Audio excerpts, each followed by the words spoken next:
I'm Elliot Wonenyika, and welcome to this lecture session on audit strategy and audit plan. So I'm sure you have gone through the lecture session on risk assessment.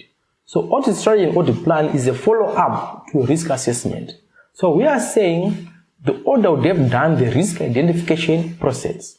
Now this topic focuses more on what then should the auditor do in light of the identified risks. So the topic of risk identification or risk assessment in audit strategy and audit plan should be taken in conjunction. Why? Because the two are intertwined. Audit strategy and audit plan, they are focusing on the actions that the auditor will then take in response to the identified risks. So our learning outcome at the end of this session should be able to understand the purpose of an audit strategy and audit plan, and also describe the factors that affect the audit strategy and audit plan, apply the principles on scope, timing, and direction in coming up with an audit strategy. So you should actually be able to develop an audit strategy or even to review an audit strategy. And also you should be able to develop an audit plan using the principles around nature, timing, and extent. As though an exam technique. So generally, we have known that students struggle with questions around audit strategy and audit planning, with the main reason that as students we are divorcing this topic from risk assessment. So if you are good with your risk assessment, then you should also be equally good with the audit strategy and audit plan. Why? Because this one just responding to the identified risks. So what is an audit strategy? So audit strategy involves or provides a broad overview of how the audit will be performed. And the key thing is performed in response to assess the risk at overall financial statements. So the starting point is I've done my risk assessment at overall. In the audit strategy, I'm now coming up with my responses. So how is this achieved? By determining the following. The scope. What activities do I need to cover as part of my audit in light of my risk assessment? What is the timing of my audit? When are we going to perform the audit? Again, in light of the risk assessment.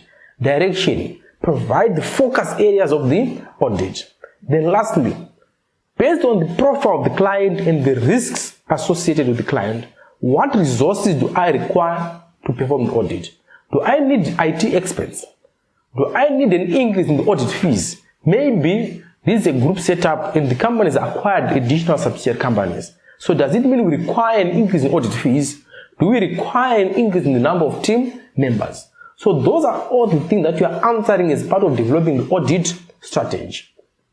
So if you go to ISA 300 appendix, you are going to find the key consideration in developing the audit strategy. So you need to consider the financial reporting framework being used and industry reporting. So this you have done as part of your risk assessment. Assess your risk at overall financial level, then understand the reporting objectives. And then are there any other significant matters about the audit? And with this information, then you can develop your audit strategy. So if you go to ISA 330 para A1 to A3, you can find some examples of responses that are included in the audit strategy document. But please note, these are just examples. In the examination, we expect you to apply these within the context of the case study, not just to copy and paste. Then drilling down further, let's go now to the audit plan. So to put it simply, the audit plan will document responses to those risks at assertion level. What risks at assertion level did I pick out? How or what work am I going to do in response to those particular risks? Effectively, that's our audit plan. And in the audit plan, it's then structured under nature, timing, and extent. And I know those three twin sisters or brothers normally cause problems for us: nature, time, and extent. So what is nature? Nature is, we are looking at the purpose and type of procedures. Timing, when will audit process be performed? Then extent is the quantity. Let's do down further. Nature. So nature, we are looking at the purpose and type of procedures. So the key word there is procedures. So when you get an audit planning question, you are going to find out that most of your points are going to be under nature. What type of procedures am I going to perform to respond to the identified risks? So for example, it then also talks under nature, that's when you talk about your audit approach. Based on my risk assessment, what audit approach should I follow? Should I go fully substantive or should I follow a combined approach? So let's say in the case study, you can see from the information provided that controls are non-existent. So it means you are going fully substantive, but the risks that you picked out were mainly around control weaknesses. Or from the case study you picked out, I think there's some form of control that I can see in the case study. And also, there's enough detail for me to be able to follow a combined approach.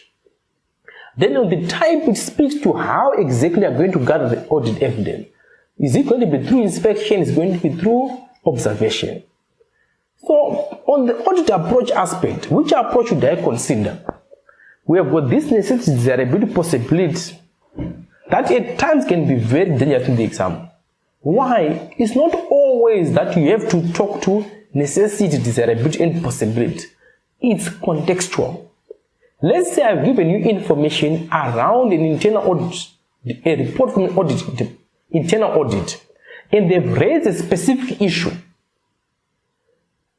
And then I'm asked to come up with an audit plan around that issue. I need to first of all identify the risks arising from that information. And then where applicable, how best should I respond, or what procedure should I perform in response to the issues raised in the internal auditor's report. And not just to be mechanical, say the moment I see nature, I need to talk necessity, desirability, possibility. It's not always where you have to talk about necessity, possibility, and desirability. Then timing is simply to say, when should you perform the audit procedures? Should you perform an interim audit? Should you perform them closer to year end, etc. But there should be something in the case study which is driving when you need to perform the audit. Are there tight audit deadlines? Is the client high risk? All those factors may affect when you are going to perform the audit. The extent is now all about how much in audit process should we perform. Normal high risk clients will require extended testing and larger sample size. Or if there has been a system change during the year, we might need to test both systems, the old system because it would have processed transactions relevant to the current year, and definitely the new system. And that would affect the extent of our audit procedures. Based on what I've been told in the case study, is there scope for using computer-assisted audit techniques, or commonly referred to as CATs. So now, from an exam technique perspective, so like I said at the beginning, a student will generally struggle with this topic. Why? Because we divorce it from risk assessment. So nature, describe and justify the approach to be taken. And please note, I'm going to say where applicable. And then also describe what work to be done in response to the risk assessment at assessment level. What are the specific risks I picked out? Therefore, what procedures should be performed in light of those risks? So the key thing is your ability to link responses to your risk assessment. Timing, when are the projects going to be performed? Extent, how much should you perform? Sample sizes, materiality, use of cards is part of the extent. So here just a mind map which summarizes the key concepts around audit plan and audit strategy. But most important of all, common student pitfalls would be failing to link responses to risk evidence from the information provided. So like I said, divorcing your audit plan from your risk assessment. Memory dumping of responses. Autopilot. Before you even think about what you are doing, you are writing desirability, possibility, necessity. is it relevant within the context? And also, resorting to discussing, like I said, necessities without analyzing whether it's applicable within the context. So next steps, go back to your module, just briefly read around the course notes on the module, attempt the online quiz, and attempt practice questions. So on attempting practice questions, the skill that you want to learn is how to develop an audit plan based on the information provided in the case study. So the principles we have given you, what is an audit plan, what should go into the audit plan. Because at times you may be asked to develop the audit plan, or you may be asked to review an audit plan which has been developed based on the information given in the case study.